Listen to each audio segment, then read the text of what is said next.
Soy Jenny Durán, soy licenciada en Comunicación Social y ejerzo el oficio de periodista, escribo en medios digitales, en portales de noticias. Y la pregunta que hoy nos convoca, la pregunta que hoy nos están haciendo con respecto al rol del periodismo en la democracia, me parece fundamental y en principio me parece fundamental dividir o hacer una diferenciación entre el rol de los medios de comunicación y el rol de quienes ejercemos el oficio de periodista, los y les trabajadores de noticias, porque bueno, me parece que tenemos no solamente distintos roles, sino de diferentes responsabilidades con respecto a cómo contamos las noticias, ¿no? Y en eso, bueno, tiene mucho que ver con la concentración mediática que hoy existe y este entramado de poder entre las empresas periodísticas o los medios de comunicación, el poder económico y el poder político, y en ese entramado justamente es donde ocurre esta concentración mediática, donde eso también forma parte de algunas condiciones que se le ponen a la libertad de expresión, a la libertad de prensa y al derecho a la información. Y es fundamental esto, entender este entramado, porque para justamente analizar qué es lo que sucede con estos tres elementos fundamentales de la democracia, como es el derecho a la información, la libertad de expresión y la libertad de prensa. Y ahí me parece que durante estos años de democracia ininterrumpida que hemos tenido en la Argentina han ocurrido varias cosas y varios hechos a nivel internacional, a nivel mundial, como es la globalización y como son las nuevas tecnologías. Me parece fundamental tener en cuenta esto, porque esto es justamente lo que hace que esta concentración mediática se transnacionalice.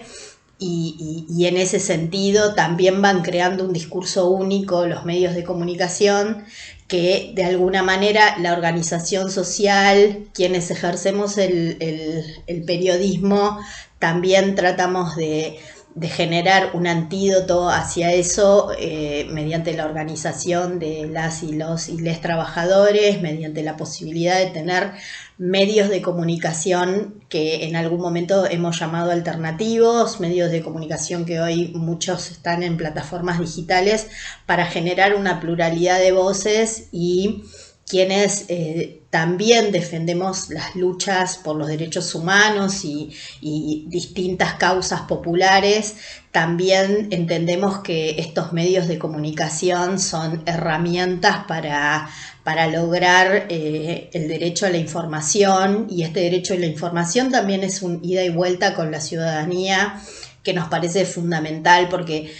no es solamente del otro lado de la pantalla o del otro lado en el lugar de la audiencia donde está el derecho a la información, sino en un ida y vuelta, en un diálogo con quienes difundimos y contamos las noticias y la ciudadanía. Y este derecho a la información tiene mucho que ver con lograr que muchas veces exista un cerco mediático, pero que mediante la organización se pueda de alguna manera atravesar ese cerco y podamos difundir noticias y podamos contar algunos procesos políticos y sociales de diferente manera, con otra perspectiva, desde una perspectiva de derechos humanos o desde una perspectiva también emancipatoria. Me parece fundamental tomar los ejemplos de las últimas luchas que hemos tenido, por ejemplo, desde los feminismos, desde las organizaciones LGBTQ+. Me parece fundamental tener en cuenta que existe una perspectiva para contar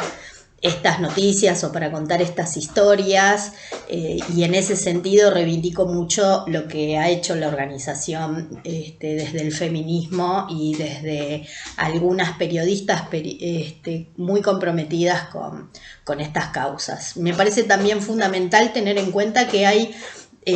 muchas organizaciones políticas, sociales, sindicales, incluso colectivos, que se cuentan desde un lugar del prejuicio en los medios corporativos o o en los medios hegemónicos, y eso también tiene que ver mucho con cómo se limita la libertad de expresión, porque fundamentalmente cuando se enmarcan las noticias y cuando existe un prejuicio con respecto a distintos colectivos,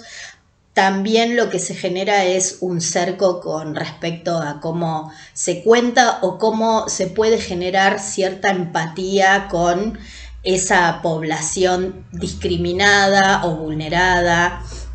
en sus derechos, y después cuando se reclaman esos derechos hay una forma de cómo se cuenta esa lucha de manera demasiado ensañada o de alguna manera se